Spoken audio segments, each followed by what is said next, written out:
বেড়া তোর কিটা বাপের রাস্তা রে, তুই যে রাস্তার মাঝখান দাঁড়াতেছস।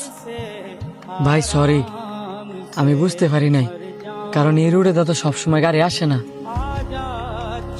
না হলে আমি কেমনে আইছি? তোর শরীরের লগে যদি অনেক গাড়িটা লাগতো, আমার গাড়িটা কি একটা ক্ষতি হইতো তুই জানাস? ভাই আমি সত্যি খেয়াল করি নাই। তো বেখেয়ালি মূল্যের রাস্তা দাঁড়াস করে গরম হয়ে থাকতে রস না, কিছু কইলাম না আজকা।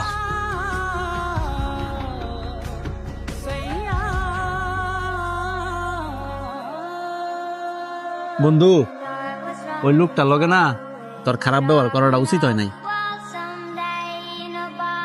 আমিও তোরে সেম কথা কমু, এই লোকটার লগে তোর খারাপ ব্যবহার করা উচিত হয় না।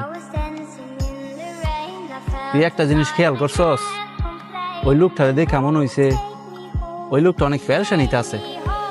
আর মানুষ যদি পেরেশানিতে থাকে একটু বেখেয়াল লিব, এটাই তো স্বাভাবিক। তোর একটু রাগ বেশি, এটা আমিও মানি, তাই বললে তো সব জায়গার মধ্যে রাগ কাটাবি, এটা কিন্তু মানা যায় না। আর আল্লাহ পাক কিন্তু রাগী মানুষকে পছন্দ করে না। আমি আমার ভুলটা বুঝতাম পারছি, এখন তাইলে আমি কি করবো? কি করবি মানে? ওই লোকটা যদি তোরা মাফ না করে, আল্লাহও তোরা মাফ করতো না। এখন তোর উচিত ওই লোকটার কাছে কি মাফ চাওয়া।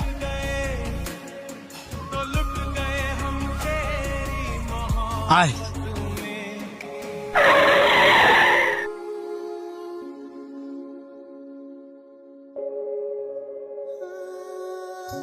ভাই আপনারা আবার আইলেন যে, আমি কি আবার কোনো ভুল করছি?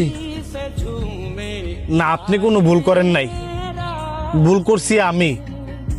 অযথা আপনার সাথে খারাপ ব্যবহার কইরা, আপনার দোষ না থাকা সত্ত্বেও আপনার গায়ে হাত তুললা।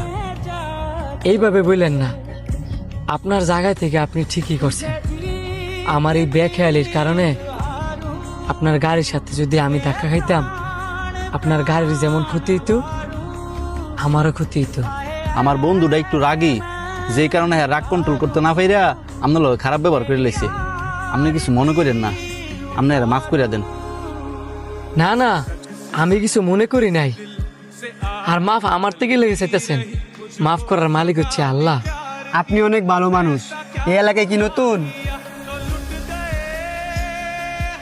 যে এলাকায় নতুন, ওই ব্যাংক কলোনিতে আমরা বাসা নিছি। কি বলেন? আপনি আমাদের ব্যাংক কলোনিতে থাকেন? আমাদের সবার বাসাও তো ব্যাংক কলোনিতে। আর আপনি যেহেতু আমাদের এই যে, চলেন আজকে তো আমরা বন্ধু হয়ে যাই। কি সৌভাগ্য আমার, আস্তে নাস্তে 3টা বন্ধু হয়ে লাইছি।